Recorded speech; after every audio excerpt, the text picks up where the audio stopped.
Sasisian part ngi pidang sumhai pi baro syakanika channel kejengi bangi kerman babaro pia syai pia klainud. Sungguh subscribe yakanika channel bat kemawan turn on new notification bell kanang wapinum do iki videos ki binga upload. Sa follow ru yak Instagram kejengi lada kumno pi komai like iki video support ke YouTube lani pimju yo yaki notifications. Yakanika post lapalai daka Social Welfare Department Government of Meghalaya mentau benai arajar apuar. Kaketang juga nika post kade legal kam probation officer. Kelas date lani katarik bakado wapilak bansamin yiki applications kade haulai tarik benai Oktober arajar apuar.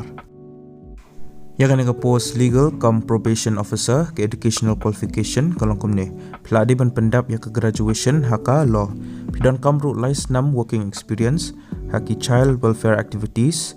Lani peladi bandon ruki knowledge hapoki computer operator ban counseling skills. Ka age limit lani ka kerta ka berdo ka de arpos 6 bat ka bahdo ka de sanpos 6. Ka salary lani ka tulop ka de arpoi hajar hak shibanai.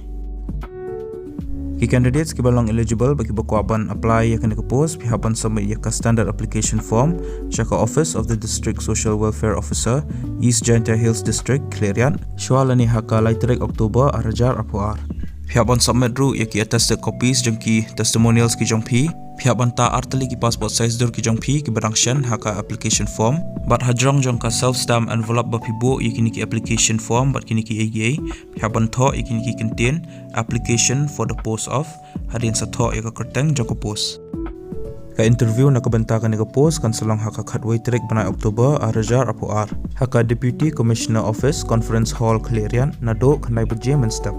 Ki candidates ki haban ra yaki documents ki jongki kum ki original certificates, mark sheets, ki certificates jongka matric sheneng, birth certificate bala issued daka competent authority, experience certificates baki wikwidu nakabentaka verification hakaski jongka interview.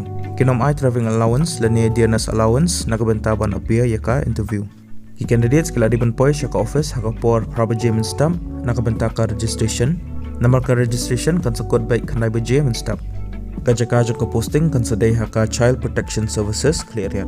Ka standard application form ngal aya po description jaka niku video te pilak ban download bat pilak ban berenya ka.